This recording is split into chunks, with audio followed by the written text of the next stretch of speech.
Because if you know the history of the whole concept of whiteness, if you know the history of the whole concept of the white race, where it came from and for what reason, you know that it was a trick, and it's worked brilliantly. See, prior to the mid to late 1600s in the colonies of what would become the United States, there was no such thing as the white race. Those of us of European descent did not refer to ourselves by that term really ever before then. In fact, in the old countries of Europe, we had spent most of our time killing each other. We didn't love each other. We weren't one big happy family. The side of my family that comes from Scotland, hell, they didn't even worry about fighting people outside of Scotland. Highlanders and Lowlanders just fought the hell out of each other. So there was no white race, but in the colonies of what would become the United States, what did we see in the 1660s, 1670s? We began to see that Africans of indentured servant status, many of them not enslaved yet, they were not necessarily permanently enslaved. Some were, others were indentured like many poor Europeans for periods of 7 to 11 years. They could work off their indenture and then they would be free labor technically. Realized, as did the white indentured servants, the Europeans who hadn't even been called white yet, that they had a lot of things in common, like the fact that they were all getting their clock cleaned by the elite. And so they would get together more than our history books taught us, to foment rebellion against the elite, to try to get a better deal for themselves on the basis of economic necessity and economic justice. And what did the elite do? When you see that you're outnumbered by black and white folks who are penniless, landless, peasants, you have to do one of two things. You either have to kill them all, but you can't do that because who's going to work? Rich folks weren't going to. They had to get poor people to work.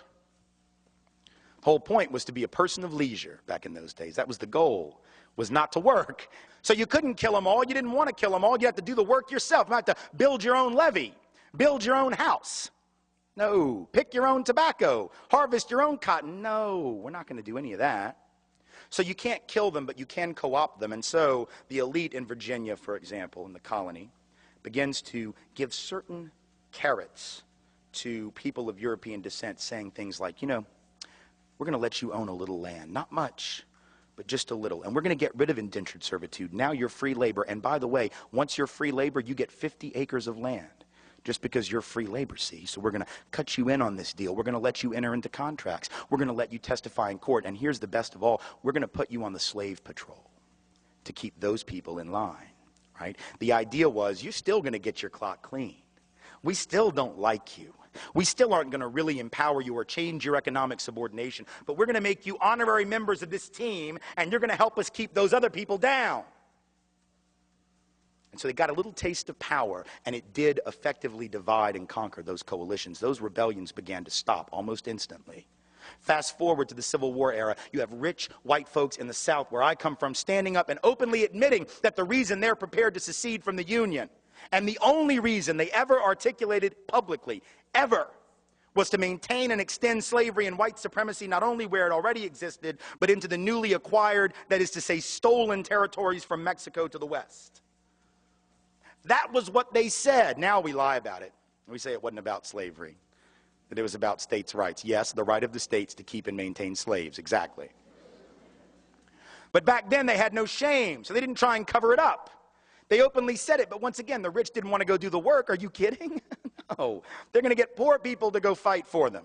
And the poor folks didn't even own slaves. Now think, how do you get poor people who don't even own the shirt on their back, let alone slaves, to go fight to keep your slaves for you? You've got to convince them that their skin is more important than their economic interest. Because think about it, if I am a farmer who has to charge you $1 a day or $2 a week to work on your farm and harvest that tobacco or pick that cotton, but you can get a black person to do it for free because you own them, who's going to get the job? Not me. In other words, slavery actually undermined the wages and the wage base, the economic floor of the typical white working class or low-income person. But they were told, if these people are freed, they're going to take your job. No, fool, they got your job. That's the point. And so at some level, again, working class white people being harmed by white privilege, relatively being advantaged, right? Being given a leg up, being given a membership to the club, but in absolute terms being kept economically subordinated by the very thing that gave them a sense of superiority. How's that for irony? Then in the present era, this hasn't stopped. This is not ancient history. Now we have people running around insisting that we should close the border with Mexico because if we don't, the wages of working class people will continue to fall. The implication being that the only reason workers are paid like crap in this country is because the border is open. But if you believe that, you would actually have to believe that if that border were closed, that all these owners of capital and industry would just say, oh, well, you figured us out. Here, it's a raise. Do we really believe that the only thing keeping bosses from paying people more is the presence of low-wage, medium, semi-skilled labor from south of this artificial border? Is that really what we believe? We know that if that border is closed, it isn't going to be closed to capital. It isn't going to be closed to goods. If you have a border that can be crossed by capital looking for the highest return on investment or goods looking for the highest price, but labor is chained to its country of origin, how is that going to work to the benefit of working people? By definition, it doesn't. By definition, it immiserates the working class. Divide and conquer. But the best example of all, perhaps, in the contemporary era, in the greater New Orleans area after Katrina. Here you have two communities that were the most hard hit. The lower Ninth Ward, mostly black community, 94% African American, about 40% official poverty rate, heavy working class community. And right across the canal, St. Bernard Parish, Chalmette, 95% white, also working class, high levels of poverty, economically very similar. And at the end of the day, in those first few days of September 2005, more similar than they probably would have realized. Because when those levees broke, they all got their stuff jacked. They all got their stuff destroyed. But if you had asked white folks in Chalmette, and I've done it, who was the cause of the problems in the greater New Orleans area prior to that flooding, they would have pointed across that canal at those black folks, wouldn't have called them black folks, and would have said, there, that's the problem. 70% of the white folks in St. Bernard Parish voted for David Duke, white supremacist, neo-Nazi, former head of the largest Ku Klux Klan group in the United States when he ran for governor in 1991. 7 out of 10 gladly voted for him because he was blaming black folks for all of their problems, and they bought it. What's the irony?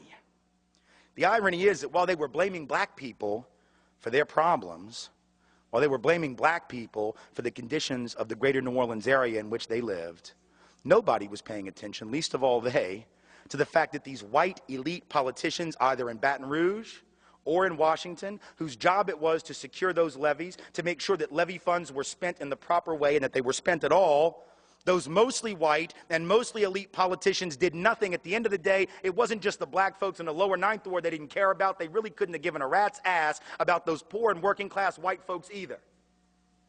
And yet, when the people of Chalmette, people of St. Bernard Parish got back into session, first time they had a city council meeting, parish council meeting after the flooding, the lights aren't even on yet. The water isn't even hooked up. And the first order of business was to pass an ordinance saying that you couldn't rent property in St. Bernard Parish to anyone who wasn't a blood relative. Now, I'll leave it to your imagination as to why you'd want to pass a law. That law had never existed before, but now that it's been emptied out and you don't know who might come back, that's a damn good way to keep black people out, isn't it? Because if you're 95% white to begin with, if you pass an ordinance that says that, that's a great, you can't say no blacks need apply, you can't say no blacks allowed, but that was an ingenious way to get around the law. Now, they got caught, there was a lawsuit threatened, they got rid of the ordinance, but my point in bringing it up is to say, once again, divide and conquer is working. These white folks in Chalmette need to march across that canal and join hands with the black folks who've been sitting there more than willing to work with them for an awful long time and march on Baton Rouge and march on D.C. and march on the Corps of Engineers and recognize their commonality of interest. But the whiteness and the lure of whiteness has tricked these have nothing in their bank account white people into believing that they got more in common with the rich white folks on St. Charles Avenue that didn't lose anything in that flooding than they have in common with the black working class folks who live about 500 yards away.